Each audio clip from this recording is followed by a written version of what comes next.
Good morning, SheerLuxe. My name is Laura Stevens. I'm an interior designer and I'm here to show you around my home, and hopefully you'll be able to pick up a few hints and tips. So we are here in my ensuite bathroom to talk about niches and shelving and how you can incorporate that into your bathroom design. I really like to include a shelf for a bit of display because bathrooms are so clinical, and I think having these little spaces to include maybe a little jar of flowers and nice toiletries just helps bring everything to life. In my shower I have this tiled niche, so you don't have to store toiletries on the floor. It just keeps everything neat and just gives it that bespoke look. Talking of storage space in bathrooms, I just wanted to show you my children's bathroom. It's got a pink bath, and this little recess I had cut out of the tongue and groove. Again, it's just really nice display space. So we're here in my bedroom to talk about lighting. This is my dressing table, and we have this really sweet little parrot which I got on eBay. I think it's kind of Regency era, but it was £20, which is such a bargain, and it's so unique, and I like to make a statement with my lights, and so that's Matilda Gold shade. I also really like to use soft pleated firmoir shades, which I use a lot. Just look really classical and give a lovely soft light. So welcome to my loft room, and I'm here to talk about my day bed, which is actually a double spare bed, but we need this for a home office as well, especially at the moment. So I decided to buy this really reasonable John Lewis divan, which has a pull-out mattress underneath, and that makes a double bed, which is great for guests. But when it's not being used for guests, we can use it as a day bed. So I had this headboard made just to fit in the loft roof there, and the fabric is Mulberry Home. This is from Vaughan, and I've got this really pretty block print quilt, which was really cheap from Etsy, and it's now just a really nice space just to relax in and for the family to use. Welcome to my downstairs toilet. The reason I'm showing you this is because I think there's lots of little tips you can pick up. It's really fun to do a crazy wallpaper in a downstairs loo, and costs less to do it in such a small space. I've painted the ceiling green to pick up on the green of the leaves, and it just has a completely different effect than if it was painted white, and it makes it cozy and cohesive. I wanted to show you the stripe lined with the pink trim. I often use stripes with florals because I just find it breaks it up and makes everything feel a bit less twee. So I'd like to show you this gallery wall, which is in my playroom, and the reason I want to show it to you is because I think it's such a great way to display small pieces of artwork which don't look great on their own but have a lot more impact when they're put together.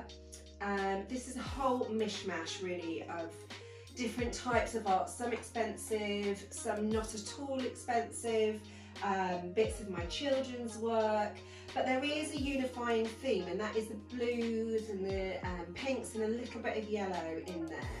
And really the only way to do a gallery wall is to lay everything out on the floor, draw a template out for each picture on paper, and blue tack it to the wall to position everything, and then put your nail in. It's a bit laborious, but you do save a lot of time in the long run and get a perfect layout. So this is my hallway, and I'm here to show you some storage. Storage is something I continually get asked about, particularly for families who live in these London houses where we don't have lovely big boot rooms. This is my solution for our shoes and coats. It's a box which was made by a carpenter. It was really easy to do. There was a big drawer here for scarves, gloves and hats, and cubby holes across the bottom. And I actually had it cut so the door fits nicely behind it, and that works really well. There are two sets of hooks, one at the top for adults and one for kids, so they can hang up their own coats. So in my hall I also had this console table made by a joiner. It's a really simple construction, and I had it made because I wanted something to fit over the radiator, not too wide, and with drawers to fit keys and all the rubbish which I didn't want on top of the console table. So this is my kitchen, and I wanted to show you my inbuilt sofa, which we built just in this corner so people could hang out and chat while we're cooking. I put on this scalloped headboard, which I designed. I just can't resist a scallop. Underneath there are 3 really deep storage drawers, which we've got Tupperware, kids' art stuff in, so it's super practical. So this is my kitchen space. And in my kitchens, I always like to design an element of open shelving. I think it's really nice to have somewhere in your kitchen to display items. It just gives it character and personality, and often display isn't really thought about in kitchens. I think how you style an open shelf is really important, so it has to be practical. It has to include things like the mugs, the bowls, the glasses, which we use every day. But I like to break it up with a bit of greenery, which is really important, and a couple of bits of artwork. We've got more lights over the top, which extend over onto the counter, and these Zerg tiles, which are really great and reflect light. They're really pretty. So this is a really good tip, I think, as an interior designer, and that is the use of trims and finishings, which just makes such a difference to a bedroom, and it's those details which make something really special. So this curtain fabric is from G&J Baker.